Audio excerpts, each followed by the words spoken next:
Hello everyone, welcome to Sparkup classes. तो कैसे हैं आप सब और कैसी चल रही है आप सबकी पढ़ाई। आई होप आप सब बहुत अच्छे होंगे और आप लोग की पढ़ाई भी बहुत अच्छे चल रही होगी। और बच्चों, जैसा कि आप सबको पता होगा कि हमने क्लास 11th की केमिस्ट्री को जो है पढ़ाना स्टार्ट कर दिया है, जिसका एक लेक्चर आपका हो चुका है जो कि आपको कल मिल गया था। तो चलिए बच्चों, हम आज की क्लास स्टार्ट करते हैं। लेकिन उससे पहले हमने जो कल आपको पढ़ाया था उसको एक बार रिवाइज करा देते हैं, जिससे चीज़ें आपके दिमाग में बैठ जाएं। तो सबसे पहले हम बात करें तो हमने आपको कल पढ़ाया था कि इम्पोर्टेंस ऑफ केमिस्ट्री। तो उसमें हमने आपको ड्रग्स वगैरह के बारे में बताए थे, हेल्थ से रिलेटेड, और एग्रीकल्चर में इंसेक्टिसाइड, पेस्टिसाइड, ये सारी चीज़ें बताई थी। और बताया था food as a preservative use होता है और कैसे इन्वायरमेंट को सेव करता है हमारी केमिस्ट्री। और लास्ट हमने बताया था इंडस्ट्रियल यूज़ में। और हमने आपको 3 जो है ड्रग्स के नाम बताए थे, जिसमें आपका एक टैक्सोल था और एक था आपका AZD, जिसका फुल फॉर्म है आपका एजिडोथाइमिडीन, और एक हमने आपको बताया था सिप्लाटीन, जिसका यूज़ करते हैं टैक्सोल, और इसका यूज़ करते हैं हम कैंसर पेशेंट के लिए। ठीक, उसके बाद हमने आपको मैटर के बारे में बताया था। मैटर क्या होता है कि ऐसा कोई भी चीज़ जो जगह घेरता हो प्लस जिसमें आपका मास हो। ठीक, उसके मैटर को हमने क्लासीफाई किया था 2 बेसिस पे। एक था हमारा फिजिकल क्लासिफिकेशन और दूसरा था हमारा केमिकल क्लासिफिकेशन। लास्ट क्लास में हमने आपको फिजिकल क्लासिफिकेशन का जो टाइप था उसको बता दिया था, जिसमें सॉलिड, लिक्विड और गैसेस स्टेट थे। तो सॉलिड की बात करें तो उसके जो पार्टिकल्स होते हैं सॉलिड के, वो एक दूसरे से बहुत ज़्यादा क्लोज होते हैं, जिन एक ऑर्डरली मैनर में होते हैं, जिसकी वजह से इनमें आपका कोई भी मूवमेंट जो है पॉसिबल नहीं है, और इनका जो वॉल्यूम और शेप दोनों जो है डिफाइन होता है। ठीक, और नेक्स्ट हमने आपको बताया था लिक्विड के बारे में। लिक्विड में जो पार्टिकल्स हैं वो पास तो होते हैं, लेकिन उनमें इतना गैप होता है कि वो जो है फ्रीली मूव कर सकें। और इसका जो शेप होता है वो तो डिफाइन नहीं होता है, लेकिन जिसका वॉल्यूम होता है, जिस बर्तन में ये रखा गया है, ये उसी का जो है शेप जो है ऑक्युपाई या फिर ग्रहण कर लेते हैं। और हमने आपको बताया था कि इसका जो वॉल्यूम होगा वो आपका डिफाइन होगा। और अगर वहीं पे हम गैस की बात करें तो इसका ना तो वॉल्यूम डिफाइन होता है और ना ही आपका इसका शेप ही डिफाइन होता है। और इसके जो मॉलिक्यूल्स होते हैं गैस की, वो बहुत ही ज़्यादा दूर होते हैं, जिसकी वजह से इनके जो मूवमेंट होते हैं इनका जो मूवमेंट होगा वो बहुत ही ज़्यादा फास्ट होता है। ठीक, इतनी चीज़ें हमने आपको कल की क्लास में बताई थी। आज हम स्टार्ट करेंगे केमिकल क्लासिफिकेशन ऑफ मैटर, जिसमें हम फर्स्ट देखने वाले हैं प्योर सब्सटेंस के बारे में, एंड नेक्स्ट हम देखेंगे मिक्सचर के बारे में। ठीक, अब हम अगर बात करें प्योर सब्सटेंस की, तो आपके प्योर सब्सटेंस क्या होते हैं। अब देखो बच्चों, अगर हम प्योर सब्सटेंस की बात करें तो ये ऐसे मैटर हैं जो सिर्फ आपके एक सिंगल पार्टिकल से मिलके बने होंगे, ठीक, इनमें कोई मिलावट नहीं होगी, इसको हम बोलते हैं प्योर सब्सटेंस। ठीक, और जो ये आपके प्योर सब्सटेंस होते हैं, इनकी जो संरचना होती है, जो स्ट्रक्चर होता है, वो स्थिर होता है, या फिर आप बोल लीजिए निश्चित होता है। ठीक, प्योर सब्सटेंस के बारे में हमने आपको क्या बताया कि ये ऐसे मैटर हैं जो आपके एक सिंगल पार्टिकल से मिलके बने होंगे और इनका जो स्ट्रक्चर है वो जो है निश्चित होगा। ठीक, और अगर हम इनकी बात करें तो इनको जो है किसी भी सिंपल फिजिकल मेथड से हम जो है इनको सेपरेट नहीं कर सकते हैं। ओके, और बच्चों अगर हम प्योर सब्सटेंस में नेक्स्ट पॉइंट देखें तो इनका जो बॉइलिंग और मेल्टिंग पॉइंट होगा, मेल्टिंग पॉइंट और बॉइलिंग पॉइंट जो होता है वो कांस्टेंट होता है। ठीक, हमने आपको क्या क्या बताया प्योर सब्सटेंस के बारे में। प्योर सब्सटेंस आपके ऐसे मैटर्स हैं जो एक सिंगल पार्टिकल से मिलके बने होंगे और इनका जो स्ट्रक्चर होता है वो जो है सर्टेन या फिर निश्चित होगा या फिर स्थिर होगा। ठीक, और इनकी मेल्टिंग पॉइंट और बॉइलिंग पॉइंट दोनों जो है कांस्टेंट होता है, कांस्टेंट होगा इनकी melting point and boiling point. और नेक्स्ट पॉइंट हमने आपको बताया कि इनको किसी भी सिंपल फिजिकल मेथड से सेपरेट नहीं कर सकते। ठीक, इतनी चीजें आपको प्योर सब्सटेंस में ध्यान रखनी है। ओके, अब देखो अगर हम इनकी एग्जांपल्स देखें तो आपका गोल्ड हो गया, gold, oxygen, oxygen, diamond, diamonds, ये सारी जो है प्योर सब्सटेंस के आपके एग्जांपल हैं। ठीक, अब नेक्स्ट देखते हैं मिक्सचर के बारे में। देन जो है इनका जो है प्योर सब्सटेंस और मिक्सचर को जो है मिक्सचर का फर्दर जो क्लासिफिकेशन है उसको देखेंगे। अब देखो बच्चों, नेक्स्ट हमारा क्या है, मिक्सचर। आपको ये नाम से पता चल गया होगा कि ये जो मिक्सचर है उनको दो या फिर दो से अधिक सब्सटेंस से मिलके इनको जो है बनाया जाता है। ठीक, और बच्चों इनमें जो ये जो मिश्रण या फिर जो आपका मिक्सचर बनाया जाता है दो या फिर दो से अधिक एलिमेंट से मिला के, तो इस एलिमेंट या फिर कंपाउंड से मिला के, तो इसमें क्या होगा कि इन एलिमेंट या कंपाउंड का जो मिश्रण है वो फिजिकली तो होगा, फिजिकल तो होगा, लेकिन केमिकली नहीं होता है, केमिकली नहीं होता है। ठीक, और इनको हम किसी भी प्रोपोर्शन में ले सकते हैं, 1:3 या 1:2, मतलब किसी भी रेशियो में हम इनको लेके एक मिक्सचर, कोई भी दो सब्सटेंस या फिर दो एलिमेंट्स या इवन दो कंपाउंड्स को लेके हम मिक्सचर को जो है बना सकते हैं। और इसका बेस्ट एग्जांपल अगर दें तो आपका नमक का घोल, चीनी का घोल, या फिर इवन आपके जो मिल्क होते हैं वो, सी वाटर, ये सारे जो है आपके मिक्सचर का एग्जाम्पल है। ठीक, अपने फिर से मैं आपको इन दोनों को डिफाइन कर देती हूँ। फर्स्ट है प्योर सब्सटेंस। प्योर सब्सटेंस आपके ऐसे मैटर्स हैं जिनमें आपका एक सिंगल एलिमेंट या फिर सिंगल पार्टिकल्स जो है प्रेजेंट हो गए। ठीक, और इनमें जो है आपके जो इनकी जो मेल्टिंग पॉइंट और बॉइलिंग पॉइंट होती है वो जो है कांस्टेंट होती है। और नेक्स्ट पॉइंट हमने आपको बताया कि इनको हम सिंपल फिजिकल मेथड से सेपरेट नहीं कर सकते। और अगर वहीं पे हम मिक्सचर की बात करें तो ये आपके दो या दो से अधिक कंपाउंड या फिर एलिमेंट्स के जो है मिश्रण होते हैं, और ये मिश्रण आपका किसी भी प्रोपोर्शन में या फिर किसी भी रेशियो में हो सकता है। और मिक्सचर में आपके दोनों जो एलिमेंट्स होते हैं वो फिजिकली तो कंबाइंड होते हैं, लेकिन केमिकली कंबाइंड नहीं होते हैं, और ये इम्प्योर होंगे। और इसका हमने आपको एग्जांपल दिया, सी वाटर, मिल्क हो गया। चलिए अब नेक्स्ट बढ़ते हैं।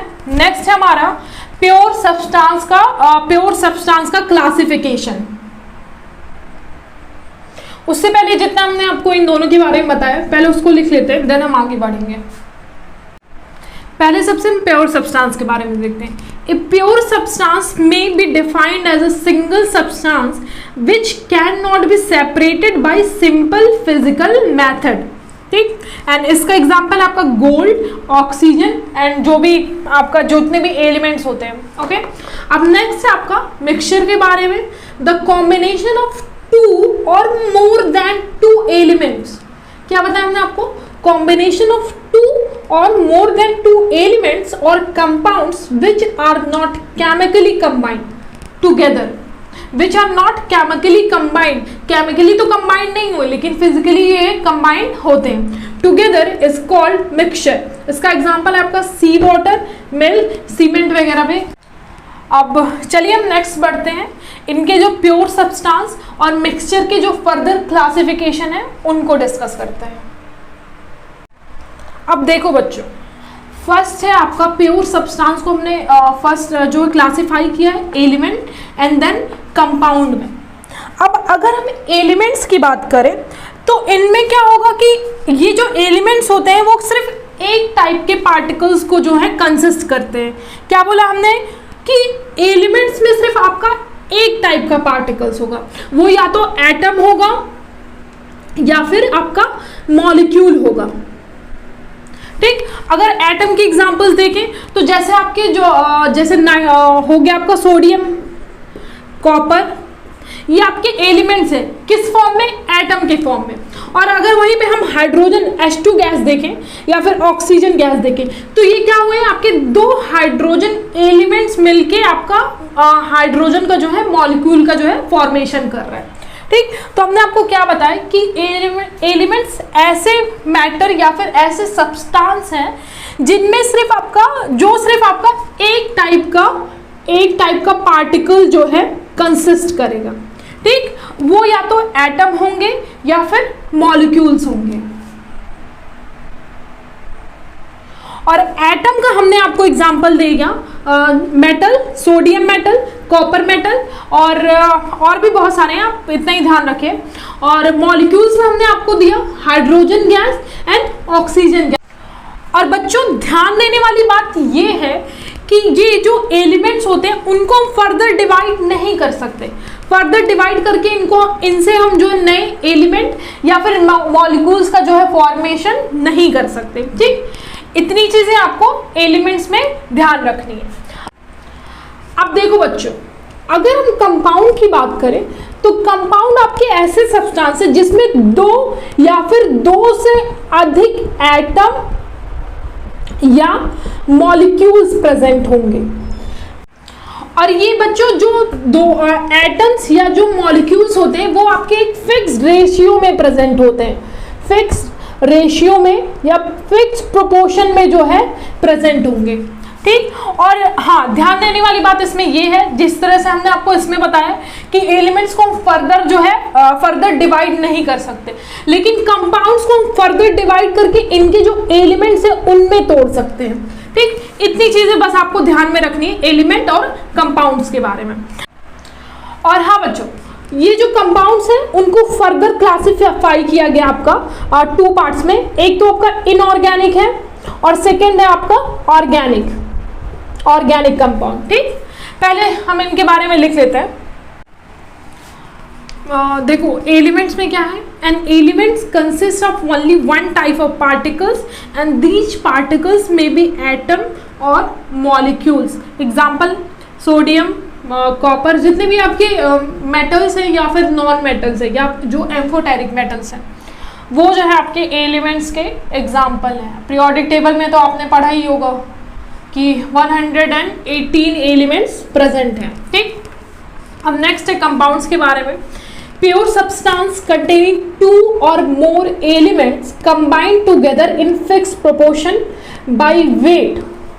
ये चीज़ आपको ध्यान में रखनी है कि ये जो कंबाइन हुए हैं वो बाय वेट जो है फिक्स अमाउंट में जो है कंबाइन हुए हैं, and can be decompose into these elements bye a suitable chemical method. और जो आपके कंपाउंड्स हैं उनको हम फर्दर जो है डिकम्पोज कर सकते हैं केमिकल मेथड के थ्रू, ठीक। इतनी चीजें आपको एलिमेंट्स और कंपाउंड्स में ध्यान रखनी है। अब फर्दर हमने आपको बताया कि कंपाउंड्स आपके टू टाइप्स के हैं, एक तो है इनऑर्गेनिक कंपाउंड और एक है आपका ऑर्गेनिक कंपाउंड्स। तो अगर हम इनऑर्गेनिक कंपाउंड्स की बात करें तो ये बेसिकली आपके जितने भी नॉन लिविंग थिंग्स हैं उनसे मिलते हैं, और आपको जो ऑर्गेनिक कंपाउंड्स हैं वो जितने भी आपके लिविंग थिंग्स हैं उनसे मिलेंगे। देखो बच्चों, कंपाउंड्स को हमने दो पार्ट में डिवाइड किया, एक तो है इनऑर्गेनिक कंपाउंड और एक है ऑर्गेनिक कंपाउंड्स। हमने आपको बताया कि जो इनऑर्गेनिक कंपाउंड्स हैं वो बेसिकली हमें नॉन लिविंग थिंग्स से या नॉन लिविंग सोर्सेज से मिलते हैं, एंड जैसे कि आपका रॉक हो गया या फिर जो मिनरल्स होते हैं, ठीक। And these are the compounds the compounds which are obtain from non living sources such as rock and minerals. इसका एग्जांपल है आपका सॉल्ट, जिप्सम या फिर वॉशिंग सोडा वगैरह है। एंड नेक्स्ट है आपका ऑर्गेनिक कंपाउंड्स।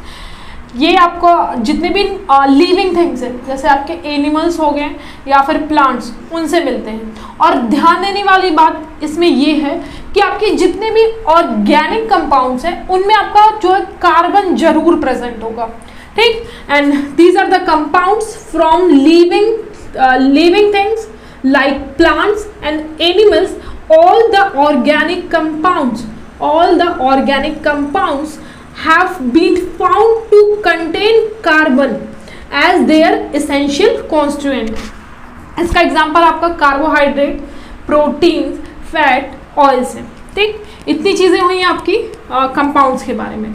आई होप यहाँ तक आपको समझ में आया होगा। एंड नेक्स्ट टॉपिक है हमारा मिक्सचर का क्लासिफिकेशन। मिक्सचर को हमने फर्दर क्लासिफाई किया है दो पार्ट्स में, एक तो है आपका हेट्रोजेनियस मिक्सचर और सेकंड है आपका होमोजेनियस मिक्सचर। ठीक, ये दोनों देखेंगे और फिर लास्ट में हम देखेंगे कंपाउंड और मिक्सचर में डिफरेंस क्या है। तो चलिए हम वीडियो आगे बढ़ाते हैं।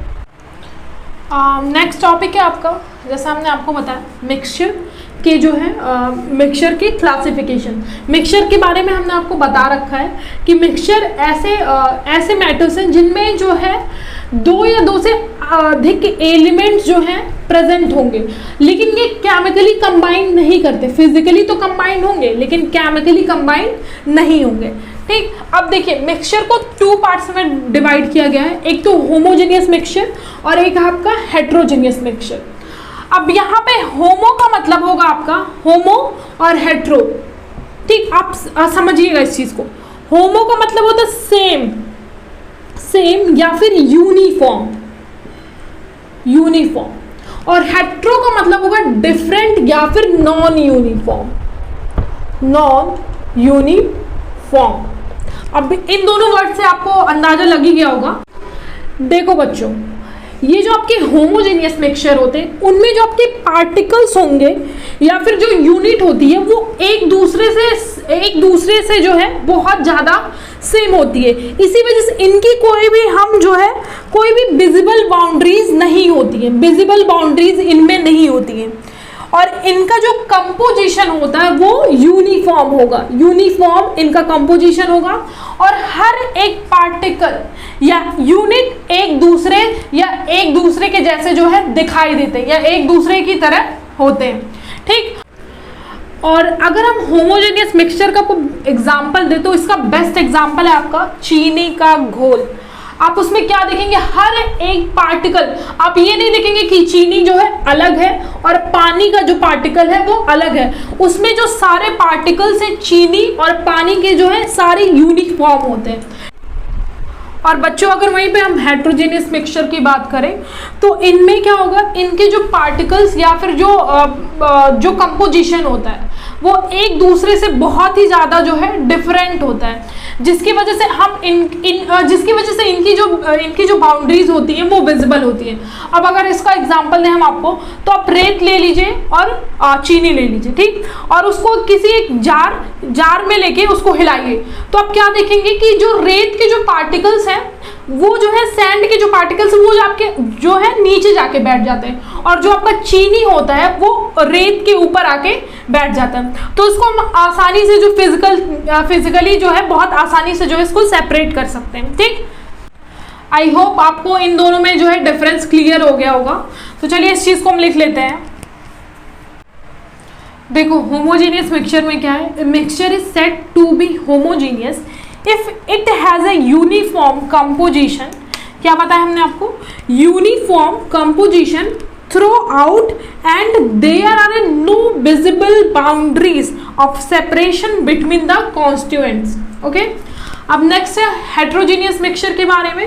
तो a mixture is said to be the heterogeneous if it does not have uniform composition throughout and has a visible boundaries of separation between the various constituent। ठीक, ये हुआ होमोजेनियस और हेट्रोजेनियस के बारे में।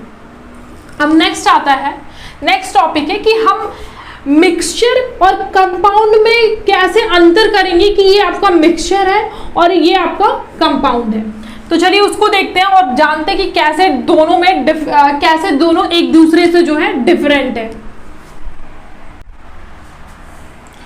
Difference between compound and mixture, तो इसमें हम एक एक पॉइंट डिस्कस करते जाएंगे और फिर लिखते जाएंगे। ठीक, तो जो सबसे पहला डिफरेंस आता है कंपाउंड और मिक्सचर में, तो इसमें ये है कि आप सबको पता है कि ये जो कंपाउंड्स और मिक्सचर है उनमें आपके दो या दो से अधिक एलिमेंट्स तो प्रेजेंट होते हैं, लेकिन कंपाउंड्स में आपके जो एलिमेंट्स होते हैं वो जो होते हैं कंबाइन होते हैं, केमिकली कंबाइन होते हैं, लेकिन मिक्सचर में आपके जो एलिमेंट्स हैं वो केमिकली कंबाइन नहीं होते हैं। ठीक, क्या बताया हमने आपको कि इन अ कंपाउंड 2 और more element are combined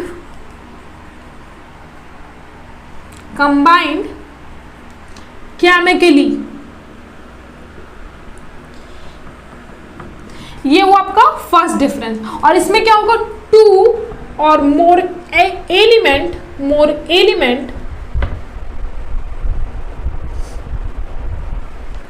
does not combine chemically, not combine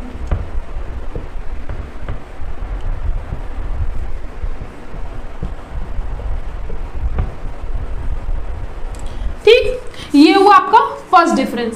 क्या हुआ कि कंपाउंड्स और मिक्सचर दोनों ही दो या दो से अधिक एलिमेंट्स से तो मिलके बने हुए हैं, लेकिन कंपाउंड्स में आपके जो एलिमेंट्स हैं वो केमिकली कंबाइन होते हैं, जबकि मिक्सचर में आपके एलिमेंट्स जो है केमिकली कंबाइन नहीं होते हैं।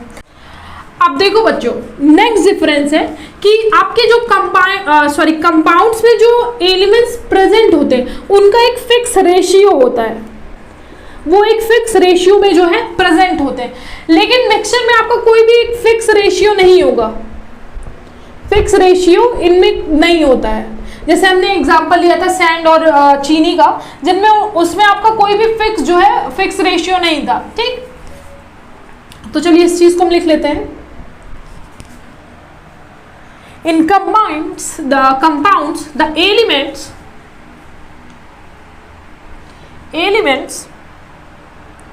are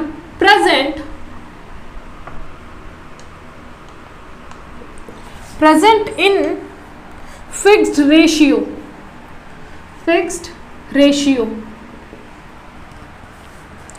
by mass, ठीक, and these ratio can't be changed, these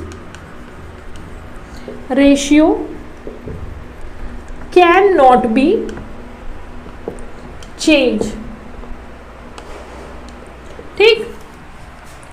और अगर वहीं पे हम मिक्सचर की बात करें तो मिक्सचर में आपके जो कॉन्स्टिट्यूएंट्स होते हैं या जो एलिमेंट्स होते हैं वो उनका कोई फिक्स रेशियो जो है नहीं होता है, ये वैरी कर सकते हैं। इन mixture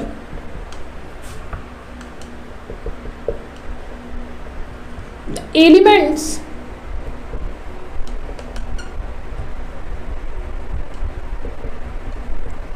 are not present in fixed ratio,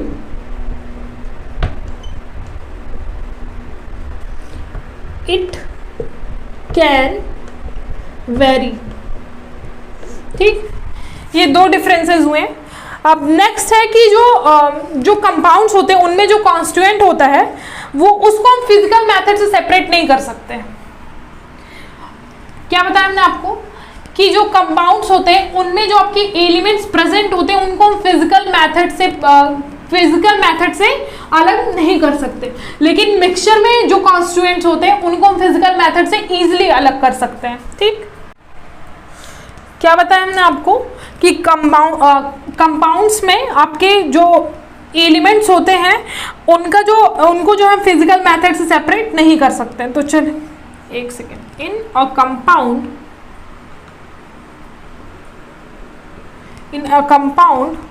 constituents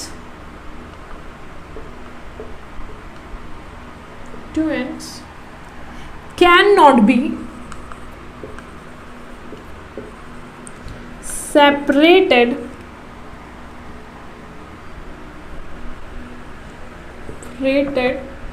by physical method, जबकि जो मिक्सचर होते हैं उनमें जो आपके एलिमेंट्स प्रेजेंट होते हैं हम उनको इजीली जो है फिजिकल मेथड से जो है अलग कर सकते हैं। एक second.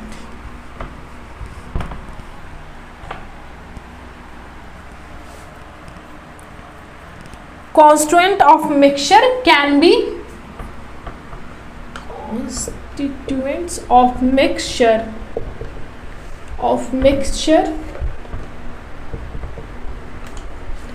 Can be separated easily by physical method। ये आपके 3 डिफरेंसेस हुए हैं। अब नेक्स्ट है कि जो आपके कंपाउंड्स होते हैं उनमें जो आपके एलिमेंट्स या जो कॉन्स्टिट्यूएंट्स होते हैं पार्टिकल्स, उनका जो नेचर होता है वो होमोजीनियस होता है, जबकि मिक्सचर में हमने आपको 2 तरह के बताए, एक तो होमोजीनियस और दूसरा हमने आपको क्या बताया, हेट्रोजीनियस।